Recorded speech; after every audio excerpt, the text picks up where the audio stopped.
Hi everyone. I'm really happy and glad to share that I have got a good friend of ours. I mean to say definitely Rahul and me. So together we started something which is close to nature and close to Mother Earth. In today's world, we have something really odd happening. Few years back, probably when we were young, we were kids then. Some guys told us that don't use neem. If you are utilizing neem for brushing, I think you are a savage guy. You are from villages. And after 2 decades, now the advertisement is happening that in my toothpaste, there is neem, so use that. In older days, they used to tell us that if you're using ghee, which is natural ones, then definitely that's a good fat. But then the agenda started that ghee, oh my God, you're taking a lot of fat and you're going to get cholesterol. So remove that, wipe out that, and then replace that with probably something which is furnished and optimized oil. And they started an agenda that don't eat good fat, which is our proper ghee, rather replace that with something which is really not from at least India. And that manufacturing process is called refined oils. I don't want to name any kind of brands, but somehow I have got a friend of ours who would probably explain it a little bit more rather than me explaining such facts. Before I hop into that conversation, I would love to share to our audience that human body needs protein, vitamins, minerals, carbohydrate, fat. These all things are needed for a healthy living and healthy body. Until unless you're going for a bodybuilding show, there you need big muscles, huge muscles. So of course you need a lot of different kind of food, which is probably not natural. Natural body is something, and building muscles for bodybuilding is a complete different genre. Powerlifting is different, bodybuilding is different. And more than that, if you're going in ring, probably if you are going for MMA, I did that in my life. And if you're going for boxing, or if you're going for any kind of such kind of sports, which is more on hand to hand, then your bodybuilding process is different than a bodybuilder or a powerlifter. So I've got an expert today. Ishan, how are you doing? I'm good. Actually, my name is Sahil. Um, I'm just using my friend's laptop, Ishan. But yes, my name is Sahil Sangrachka, and I am a big. I'm really passionate about exercise, fitness, food, nutrition. What kind of foods our cells require? What kind of foods our body needs, and which led me to study the physiology of exercise and nutrition. I actually used to weigh about 130 kgs about Mhm. 5-6 years ago until I found the passion of exercise, and then I switched my major. So I get what you're talking about the whole Western culture and we using Western stuff. Actually, over there, when I was there, I saw people used to buy 2,000, 3,000 rupees ka ghee, and it used to come in such a small box, and they used to go mad about it. And I used to be like, we used to make this in my house, and now you guys are having it. There's haldi, turmeric, which is being cooked in all Indian meals. There has to be haldi, and over there they sell it for so much, and Yep. they put it in their coffees, and they call it turmeric lattes. So I get what you're talking about, the whole Eastern Western thing. Even I saw that. Even I saw those kind of Western cultures where they are Mhm. nowadays inclined for our Ayurveda. They are actually Yep. inclined for our spices and those good old things which is there in our probably daily life. But here we are, I mean, we are Indians. So Mhm. we are always Yep. inclined about what is not there within us. We are Exactly. always going towards which is probably foreign. So if I may ask you a very simple question, when we talk Sure. about nutrition, when we Hmm. talk about a healthy body, how do you suggest for an Indian bodybuilder to have their own food? 90% of these bodybuilders, they usually go for so-called such YouTube videos wherein it is always on, with due respect, which is always on a food genre which is not our own food genre. And there people Yeah. are probably suggesting others, which is newcomers, to cook the food in the way which is from the Western world. Mm-hmm. But I would love to understand your perspective on Oh, this. Rahul. Yeah, Yeah, I mean, so what's happening is the food that we buy over here, right? They come straight from the market, right? So it's freshly laid down in the market. We go and buy the fresh food. We buy fresh meat. None of it is packaged, right? Versus in the West, it's all packaged. You don't know how long it's been sitting in the shelf. It looks all good. The marketing is done well. The brand image is created very well. But you seriously don't know if it's been injected with all different kinds of hormones when it comes to meats.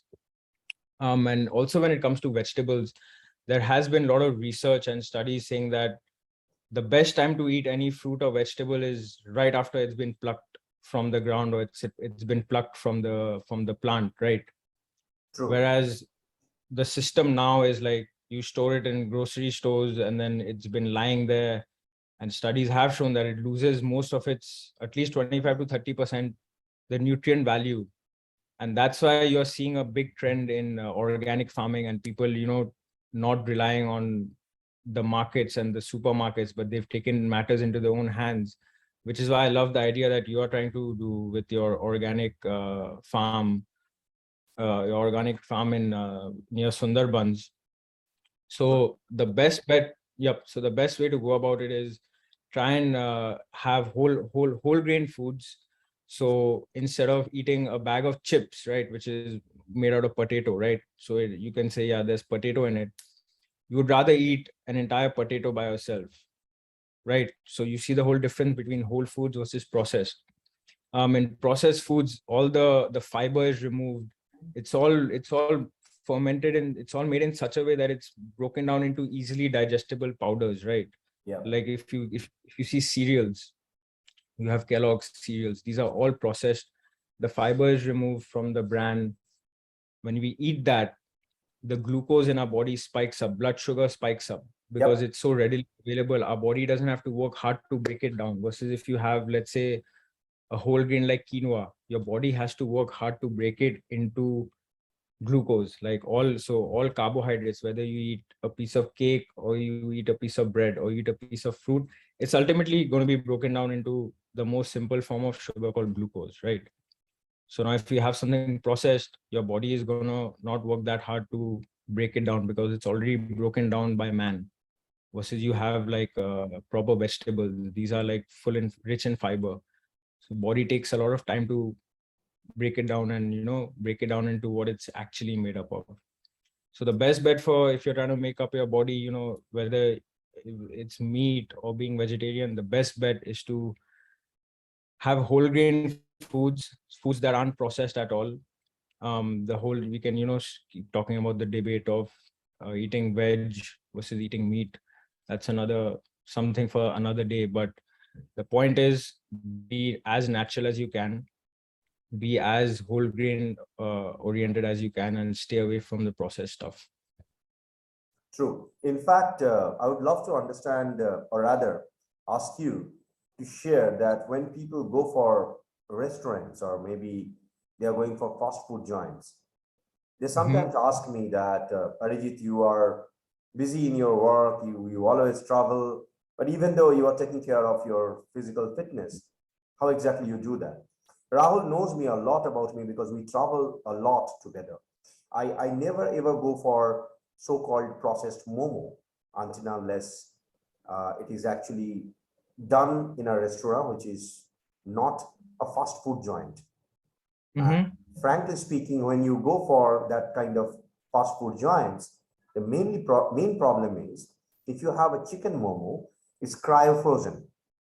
What is mentioned by Sahil is like you don't know where this meat is actually processed. Probably Yep. it's a month old one. Sometimes it's 2 months old one. And maybe you're getting a shock, but it's fact that these Yep. meat is cryo frozen. So when you cook it, it tastes like, okay, fine, I'm having some kind of chicken or maybe some meat, but your taste buds will tell you that this is different. And that's the sole reason you get that sauce and you get all those spices to make it beautiful in your tongue so that your taste bud cannot recognize what is fresh, whether it is not fresh. So I have another question for you. To build a body, to build a healthy body, I would say, amino acid is a necessity, right? Yes, exactly. Yep. It's a basic element when you build your body. And for vegetarians or maybe for the vegans, there are ways where they can actually get it. If you can suggest a couple of vegetables, if you can suggest a few bit of fruits where they can get a healthy lifestyle, it will be great. So, yep. So exactly. So, the thing with being a meat eater is the amino acids are readily available and are more bioavailable for the body, right? Versus being vegetarian, there are few amino acids that are missing. So, for example, in rice, there's an amino acid that's missing versus in lentils where you have this amino acid being present. So what you do is you combine it in a mixture, and it's by chance that dal and rice is a big staple part of the Indian. You go to any Indian household, you will find rice and dal being there for lunch or dinner, right? The same goes with black beans and a tortilla. Yep. They complement each other's weaknesses. So one has something missing, the other has the other things that's missing. So you eat it in a variety. You eat a lot of, you add the moment you add variety in your diet, you don't have to worry about what you're missing, because variety is something that the body likes. It doesn't like it doesn't like the same thing, and even the person doesn't like the same thing every day. So adding variety in your diet is the best way to get rid of the problem of these missing amino acids. The other thing what I would say is getting protein from also nuts and seeds is a big is where I also get a lot of my protein from.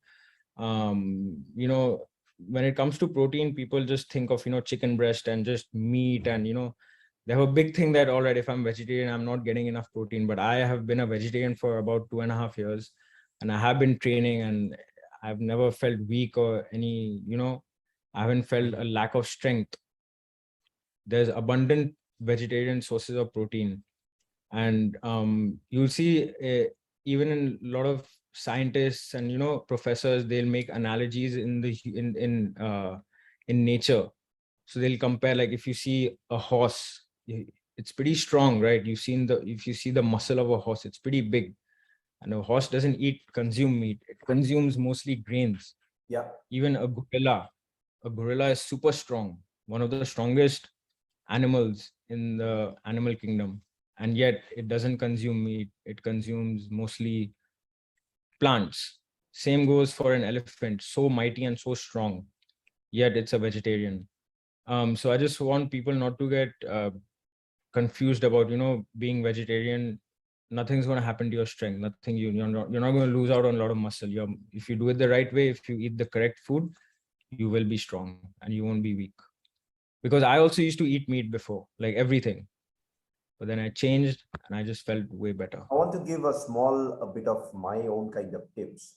You know, nature is one of the best healer, and nature is one of the greatest God. That's what I believe in, right?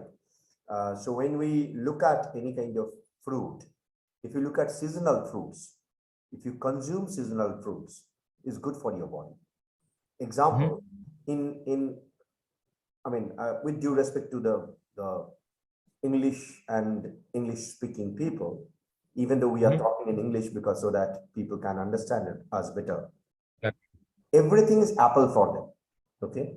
So like our Indian couple of fruits, they call it water apple, they call it as wood apple. So everything is apple because apple is a common fruit over there. But here in India, if you look at Bale is a great source of energy. Mango is one of the richest energy giving fruit. If you look at mango properly, okay. If you look at durian is very, very popular in the Asian countries. It's amazing. I mean, it's a complete fruit altogether. So when you Yep. consume such kind of fruits, you don't have to go for durian. In India, I will tell you the normal, very basic Bengali name, kathal. Okay, you have that, right? You have banana, you have mango, you have our own fruits. You go to probably a couple of black and green vegetables, which is readily available. Its English name is water spinach, but in Bengali we call it as kolmi shak. It's one of Mm-hmm. the richest source of energy and vitamins, minerals, fiber. Lot many of so-called gym trainers, they suggest people, don't eat rice, don't eat roti, don't eat that, don't eat that, this, go for chicken Yep. breast, which is rightly said by Sahil, but body needs everything. A Yep. human body Exactly. needs Needs everything. everything with a combination. Yep. Yep. So basically, if you think about it, all all carbohydrates are sugars, but not all sugars are carbohydrates. And the end result of breaking down a carbohydrate, whether it's a banana, mango, a piece of bread, it's going to be glucose in the body, right? Now, glucose is required for the muscles, and it's also one of the main sources of our brains, Yep, which is why when we are thinking or working, suddenly we feel like this low energy. That's because your brain has used up the glucose and it needs glucose now from somewhere. So I would like people to understand that glucose is very important for the body, and carbohydrates should not be demonized the way it sometimes is in the industry and in common society, like how they say if you eat a potato you will become a potato. So these are the terms that I have heard growing up, and they've been told to me as well when I was not in the best shape myself. I was told if you eat a donut you'll become a donut, or if you eat an aloo you will become an aloo. And after understanding the science, the biochemistry behind it, I think back and think how stupid that comment was. So I would true, just like to say that, glucose is required for the brain. It's required by your muscles. Without glucose, your muscles can't contract. It's really important that glucose is there in your body. true. And Okay, here's the thing. Here's the thing. I have a feeling like, it's almost like the body knows that people are stupid, that sometimes people will be like, okay, carbohydrates are not good for me, so I'm not going to have it. Thus, the body, the liver, there's a mechanism called gluconeogenesis, where the liver sees that, okay, there's not enough glucose in the body, so it converts non-carbohydrate molecules into glucose and spreads it out. So there you go, that's enough proof to say that, yeah, glucose is required by our body.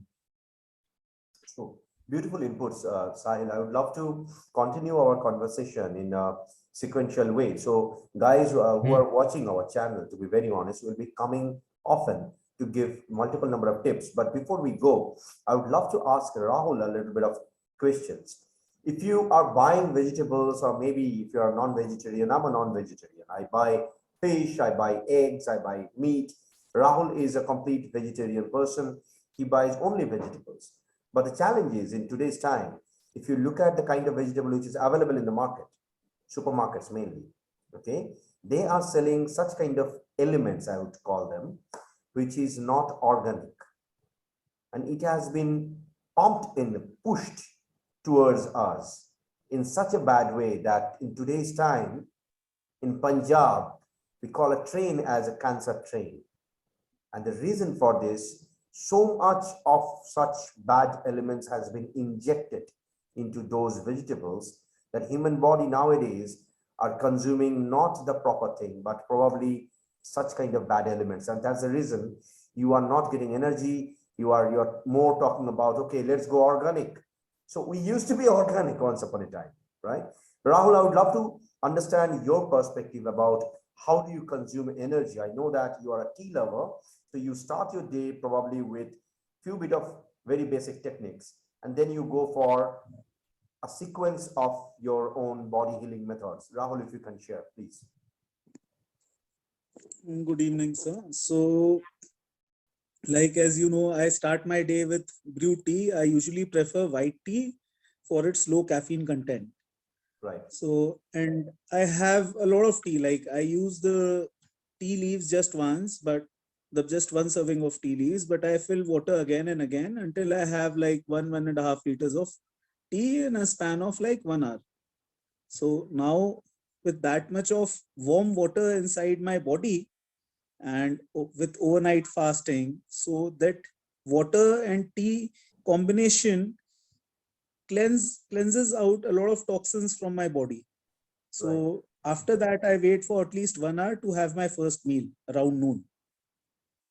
So, and then when I have that meal, by the time my body system, my body hormones, fluids, everything is stabilized. And when I have that meal, which is usually a normal Indian household meal without any restrictions, like there can be roti, there can be rice. Nowadays, I've started preferring brown rice and red rice, but it's always a staple Indian household meal which I have.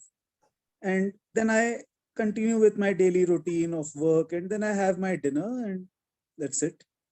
So now when I have this tea in the morning, it keeps me full for at least 1.5 2 hours till noon, so I don't get hungry also, and it gives my diet a very balanced you know perspective with regards to the amount of fats I consume, proteins I consume, everything. Brilliant. So, and it has helped me in the But past 2 years. guys, when Rahul is actually sharing about rice, and he's sharing about red rice and brown rice, this is nothing but dheki mein chata hua chawal. If you have heard about that, it is nothing sophisticated. Okay, you don't need to think that some great process has been done. It's not that. Okay, if you look at how rice has been processed from the farmers place towards us, like when we are consuming, you would understand how this process is done. So Rahul, if you can share a little bit, because I know that you are expert in rice, and if you can share a little bit about advantage of red rice and advantage of brown rice. So rice, as we all know, we all consume, usually we consume white rice. So this white rice is nothing, be it of a basmati variety or Govindo Bhog variety, Usna variety, Swarnamukhi variety, any variety. So the rice is basically brown. It's the dehusking and polishing process that makes it white for every variety of rice.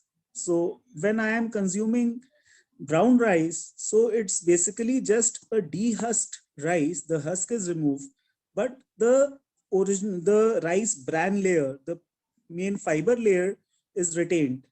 So when I have this brown rice, so the amount of fiber that I am consuming is significantly increased in brown rice, which is in a way making the carbs in the rice more digestible for our body. So the carbs don't get converted into fat when you have so much of fiber going in with it as well, because it takes time to get digested in your body. So that is the main advantage of brown rice, that it balances the carbs very nicely in your meal. Sure. And when it comes to red rice, so red rice has a lot of antioxidants. Yep. It is said that red rice has even more antioxidants than blueberries if you compare by weight. So now with that amount of antioxidants plus fiber plus good carbs, so it's overall very healthy for the body. And Brilliant. it's a natural healing grain. So if you have red rice regularly, then it will help your body to stay healthy for a longer period. Plus, And red it rice keeps looks you cool away also. from infection. Yes, I wanted to hear this from you as well. Yes, I said red rice looks cooler than white rice. of course. Yeah, it If does. you look at Bhutan, so I'm not sure how many of you have traveled. I'm talking about the audience. If you look at Bhutan, their main food is rice, and what they consume red rice, essentially. Okay, and the reason they are consuming it, and if you look at them, they are healthier. It's not because that they are Bhutanese, it's because the kind of food that they always consume and the kind of connected with the nature. So what we intend to do, me, Rahul, of course, now Sahil is there as a team member. What we are trying to do is we are trying people who are probably a little bit of scattered with so-called agenda of Western world.